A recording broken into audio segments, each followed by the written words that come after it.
ma dot, j'ai énormément réfléchi et comme j'ai énormément de cœur, je suis quelqu'un de très sensible. Je me suis dit pourquoi pas créer de l'emploi.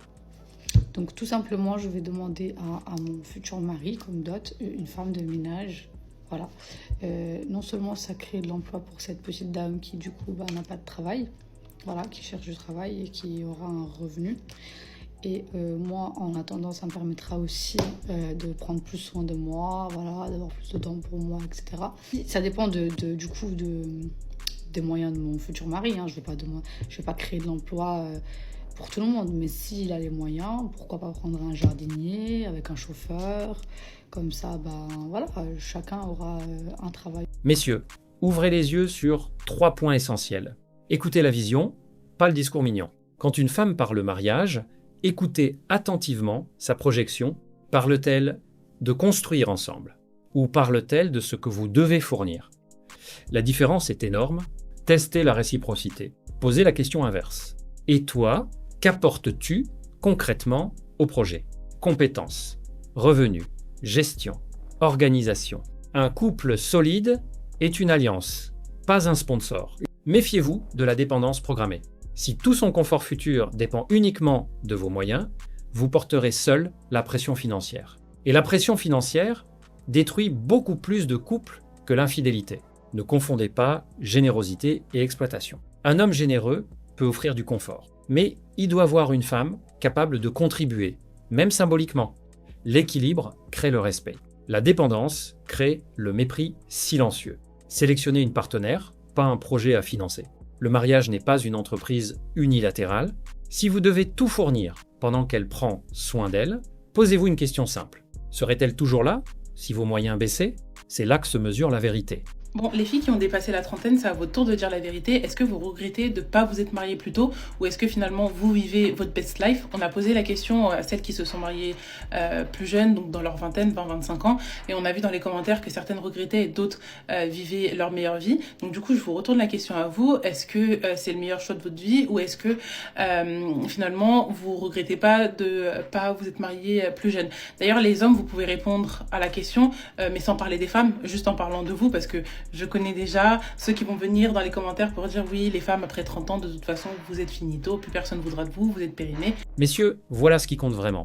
Ne jugez pas l'âge. Analysez le profil.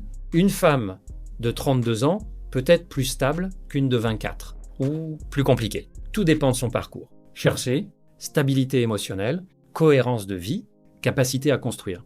Comprenez la dynamique du temps. Avec l'âge, les standards montent, mais les options diminuent aussi. Un homme lucide comprend que le marché est bilatéral. Vous aussi, vous évoluez. Ne tombez pas dans la peur. Certains hommes paniquent et pensent qu'ils doivent prendre jeune absolument. La jeunesse ne garantit ni loyauté ni compatibilité. Cherchez l'alignement de timing. Le vrai critère, est-ce que vous êtes au même stade de vie? Car un décalage de timing détruit plus de couples que l'âge lui-même. Cette question, elle va en irriter plus d'un, mais je sais pas comment on est censé rencontrer des gens hors application de rencontre en fait. En fait, je suis désolée, mais quand t'es une étudiante qui fait juste genre BU, salle de sport, chez soi, à quel moment je suis censée rencontrer des gens? Je suis désolée, les gens de ma promo, je les connais tous. Carrément, j'ai redoublé, donc je connais 2 fois plus de gens. Ce qui fait que j'étais 2 fois plus certaine que je ne trouverais pas l'amour dans ma promo. Je rencontre personne en fait. Je ne rencontre personne. Comment je veux savoir s'il n'y avait pas les applications de rencontre? Comment j'étais censée rencontrer d'autres gens? Je pense que je suis légitime de parler. J'ai été dans ma vie 2 fois en couple. Les 2 fois, c'était sur une application de rencontre que je les ai rencontrés. Dont un, c'est actuel. Je pense que je suis la seule femme du monde à défendre les applis de rencontre. En fait, t'as 2 camps. T'as ceux qui n'ont jamais installé et qui disent mais c'est un truc de gros bolos, vous faites pitié à vivre dans le virtuel, ça fait trop calculer, etc. etc. Et t'as ceux qui ont installé et qui sont traumatisés. J'ai l'impression d'être la seule meuf du monde où je suis en mode mais si tu l'utilises de façon limitée et correcte, bah c'est trop chiant en vrai de vrai. En fait moi j'ai une stratégie, je reste pas plus de 24 heures sur l'application. Je crée mon profil, je mets mes photos, je mets ma petite description, mes petits machins et tout. Si au bout de 24 heures, il y a personne qui m'intéresse, je désinstalle l'application et je passe à autre chose. Peut-être que je suis pas addict au truc en mode. Et les 2 fois où j'ai fait ça, ben, j'ai fini en couple 2 fois en vrai de vrai. Dites-vous que sans les applications avant, je n'aurais jamais connu l'amour. J'aurais jamais su ce que ça fait d'être en couple. Messieurs, voici la vérité stratégique. Ne restez pas trop longtemps, Les applis sont faites pour créer l'illusion d'abondance. Plus vous restez, plus vous perdez en sélectivité et en confiance. Utilisation courte, objectif clair, suppression rapide. Ne jouez pas le jeu du divertissement. Beaucoup de profils cherchent validation, attention, dopamine. Si elles ne proposent jamais de rencontres réelles perte de temps, passez vite au réel. Comprenez la symétrie. Sur les applis, les femmes reçoivent beaucoup plus d'attention. Les hommes doivent se démarquer. Travailler photo, posture, communication, c'est un marché visuel avant d'être émotionnel. Ne basez pas votre valeur sur les matchs. Un match n'est pas une validation. Un non-match n'est pas un rejet personnel. C'est un algorithme plus concurrence, plus timing. L'application est un pont, pas une maison. Le but n'est pas de discuter. Le but est de rencontrer. Si ça ne mène pas au réel, rapidement, vous êtes dans la consommation virtuelle. Il y a des bugs. Ils font des vidéos TikTok avec leurs meufs, mais ce qu'ils savent pas, c'est que leurs meufs, c'est des timpes. Ils ont passé de timpes et tout. Et eux, peut-être, je sais pas s'ils savent ou ils savent pas. Ça se trouve, ils savent. T'as vu? Mais ils sont là et ils s'affichent avec elle et tout.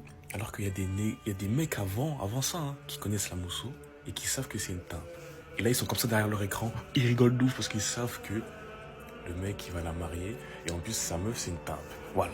Le passé n'est pas le problème. Le mensonge, oui. Tout le monde a un passé. La question n'est pas combien, mais comment elle en parle. Transparence calme égale maturité, évitement, contradiction, zone floue égale alerte. Ne vous engagez jamais sous pression sociale. Les réseaux sociaux créent une mise en scène.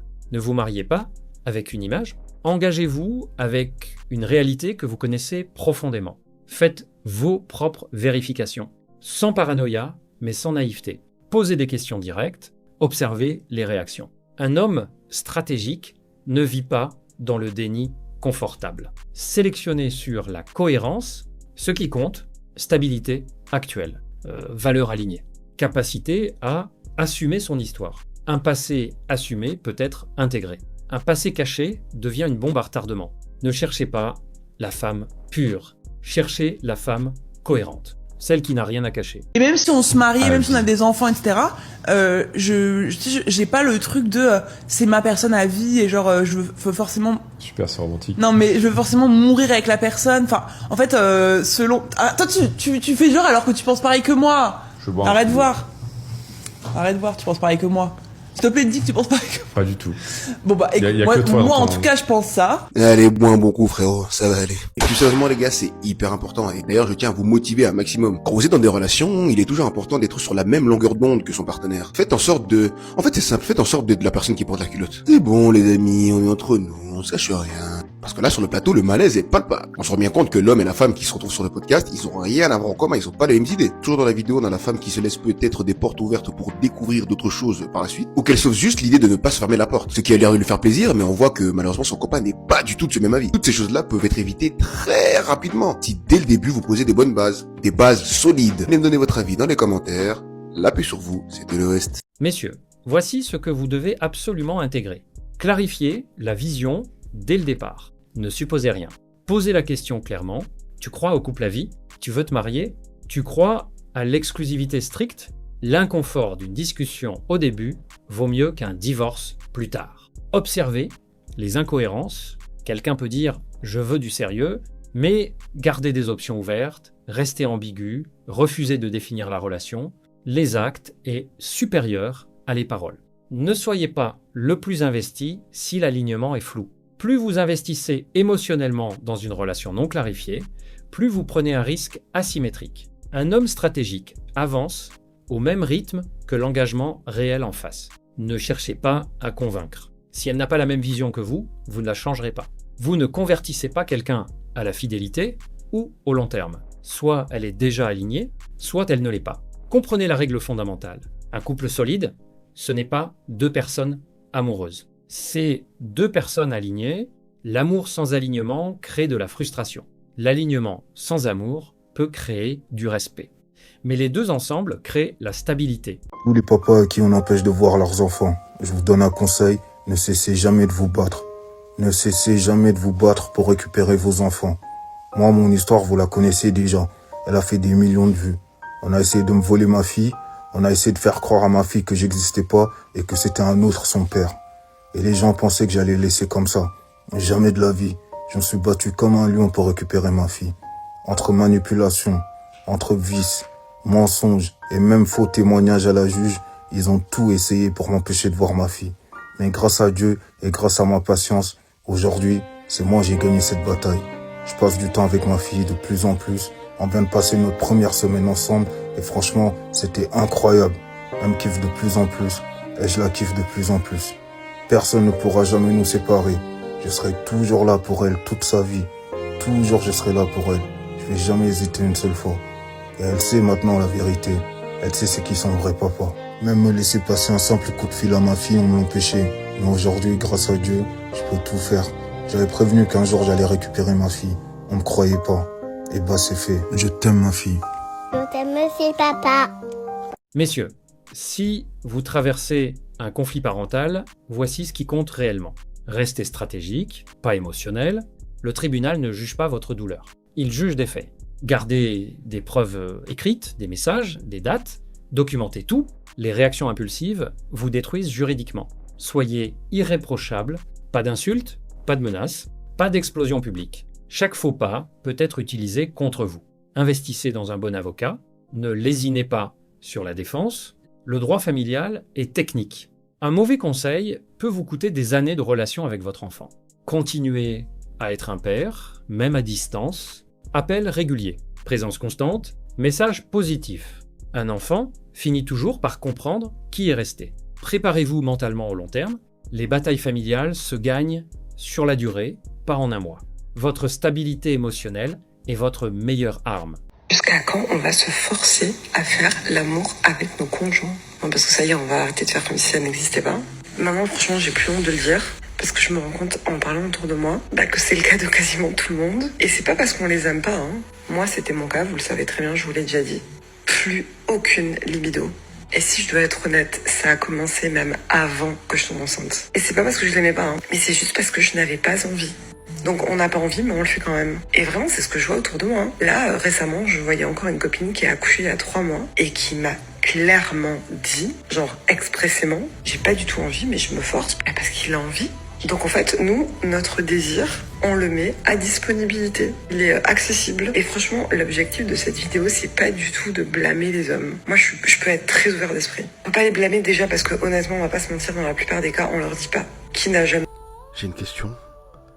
C'est réel? Donc, est-ce que vous êtes plusieurs ou nombreuses ou quelques-unes à vous forcer ou à simuler alors que vous n'avez pas envie? C'est réel ça? Alors, c'est même pas pour faire la compétition, mais les hommes aussi des fois on n'a pas envie, mais des fois on va le faire parce que on va éviter les réflexions de tu vois quelqu'un d'autre, je te plais plus, quoi, j'ai grossi, j'ai maigri. Vous savez, on a quand même cette pression aussi. Mais je pensais pas que les femmes avaient autant de... Enfin, vous étiez autant à vous forcer. J'aimerais qu'on en parle, s'il vous plaît. Je vous écoute. Messieurs, ce sujet demande maturité. Ne confondez pas accès et désir. Être en couple ne garantit pas une disponibilité permanente. Le désir fluctue. Stress, fatigue, hormones, postpartum, tout joue. Un homme fort ne réclame pas. Il comprend le contexte. Observez la dynamique globale. Si le désir chute brutalement et durablement, posez-vous des questions. Y a-t-il des tensions non résolues? Un manque de connexion émotionnelle? Une perte d'attraction? Le sexe est souvent un symptôme, pas la cause. Refusez la contrainte, dans les deux sens, ni pression masculine, ni chantage émotionnel féminin. Si vous vous forcez pour éviter une dispute, vous construisez du ressentiment. Et le ressentiment tue le respect. Travaillez votre valeur globale, un homme stable, en forme, ambitieux, présent émotionnellement, entretient la tension positive. La routine, la négligence et la complaisance tuent le désir plus vite que le temps. Exigez la communication adulte. Un couple mature peut dire « Je n'ai pas envie ce soir », sans drame, sans soupçon, sans attaque. Si ce n'est pas possible, la relation a un problème structurel. On parle souvent du football des gars, mais je pense qu'il faut aussi qu'on parle du football des meufs, parce qu'il est catastrophique. Il y a certaines meufs, je sais pas pour qu'elles se prennent, hein, pour te faire un appel de phare, elles vont venir regarder ta story en mode je suis là. Tous les jours, je lutte. Sachez que tous les jours, je lutte parce que tous les jours, je vois les hommes qui tirent sur les femmes qui tirent sur les hommes, et surtout beaucoup de meufs qui tirent sur nous pour des raisons. Parfois, je sais que c'est du rage bait. Je sais que c'est juste pour faire réagir et je tombe pas dedans, ou j'essaie de plus tomber dedans, mais il y en a, vous me poussez vraiment à la folie. Sauf que Netflix écoute aussi ce que je dis dans mon téléphone et m'ont proposé une nouvelle série qui montre à quel point le football des meufs est catastrophique dans la vraie vie. Là, je te parle en situation de dating. Je te parle pas sur les DM, etc. Je te parle dans la vraie vie. Fais le premier pas. Mais c'est pas ça le pire. Le pire, c'est les meufs qui ont le culot de venir te faire un appel de phare. Donc, liker tes photos, s'abonner à toi, te DM. Il faut voir leur DM, hein. J'en parlerai à mon prochain séminaire parce que c'est catastrophique. Et en gros, elles ont le culot de faire tout ça alors qu'elles sont en privé. On voit même pas bien leur tête. Cousine, je sais même pas si t'es fraîche. Il a parlé français comme certaines meufs ici. Hein. En vrai, de vrai, oui. Si vous êtes en privé, vous venez nous DM, comment on fait? Comment on fait? Genre, je dois jouer à Colombo pour vous retrouver. Comment on fait? Non, mais la question est légitime. Maintenant, on va commencer à éviter les doubles standards. Vous nous imposez des trucs, on va faire de même. Voilà. Mais je reparle de la série juste après, t'inquiète. Je sais même pas si c'était mon style, cousine. Pourquoi tu fais ça? C'est vraiment... c'est catastrophique. Les meufs... Laissez ça, s'il vous plaît, laissez ça. Laissez les garçons venir à vous, parce que quand vous faites, c'est vraiment n'importe quoi. Déjà, j'ai une question. Pourquoi, puisque vous avez tant de bons conseils à nous donner, parfois qui sont légitimes, hein, je ne cache pas, il y a des très bons conseils, mais pourquoi vous les appliquez pas à vous-même? Toi, vous me dites, oui, les garçons, faites ci, faites ça, mais vous aussi, appliquez vos conseils pour nous gérer. Bon, assez parlé, je te présente la série en question qui, voilà, tu veux du divertissement, je vais t'en donner un petit peu. Age of Attraction. Ok, c'est un truc qui est sorti sur Netflix. Là, je suis tombé dessus par hasard en baladant. Je suis tombé sur un truc de thérapie pour couple noir avec une blanche qui gère le bail, et puis ils m'ont proposé ça juste après. Franchement, là, dans leur phase télé-réalité, ils sont de retour en pétard. Pour te faire le pitch en 2 spies, c'est des hommes et des femmes de tout âge, toute horizon, toute race, tout milieu social, d'accord. Ils se retrouvent dans une sorte de retraite, façon. Et en gros, le but, c'est de se dater et de finir avec quelqu'un sans connaître son âge. Voilà. Sans connaître son âge. Et les os, les deux que tu vois là, on dirait pas comme ça, mais ils ont 18 ans d'écart. La meuf, elle a 28 ans, le poteau, il en a 45. Et, fun fact, pour éviter que vous commenciez à dire c'est un pointeur, c'est elle qui la DM. Voilà. Non mais, comme ça, on va remettre les choses et comme ça, vous allez fermer vos bouches. Et c'est hilarant. Non, vraiment, c'est hilarant de voir en 4K, quand il n'y a plus d'âge dans le truc, les relations, t'as l'impression que c'est TikTok, mais dans la vraie vie, genre. Genre, tu prends tous les cas les plus extrêmes de TikTok, tu les mets dans une maison, c'est ça. C'est marrant, et je suis désolé, mesdames, mais quand je regarde ce genre d'émission, les 3/4 des meufs qui sont, on va dire, d'âge moyen, ou même jeunes, n'ont pas de game. Non, ils n'ont pas de game. Il y a que les vieilles qui ont un game. Et ils ont même ramené M le maudit. Je vous jure, ils ont ramené un mec qui kiffe que les meufs, que les cougars.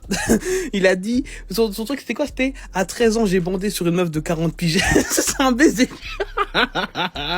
Enfin bref.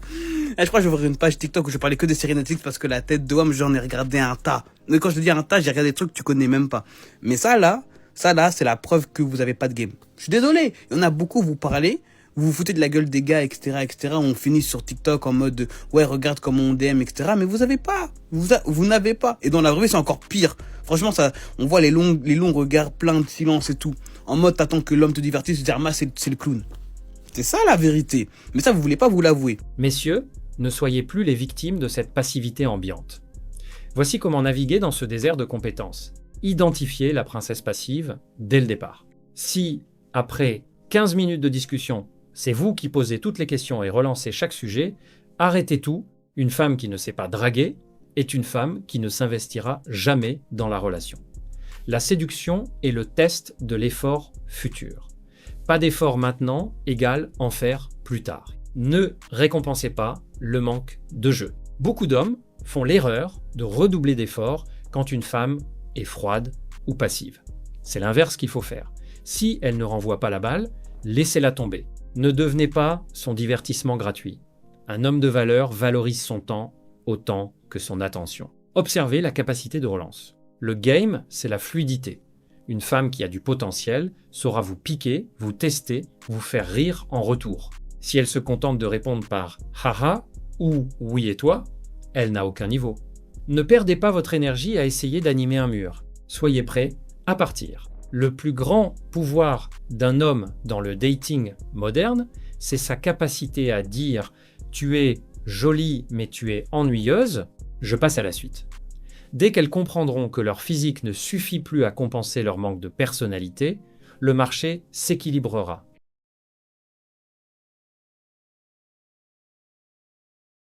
Si cette analyse t'a parlé, alors ne bouge pas. La vidéo qui s'affiche à l'écran en ce moment va sûrement te plaire. Clique dessus maintenant pour ne pas rater la suite. Reste lucide, on se retrouve de l'autre côté.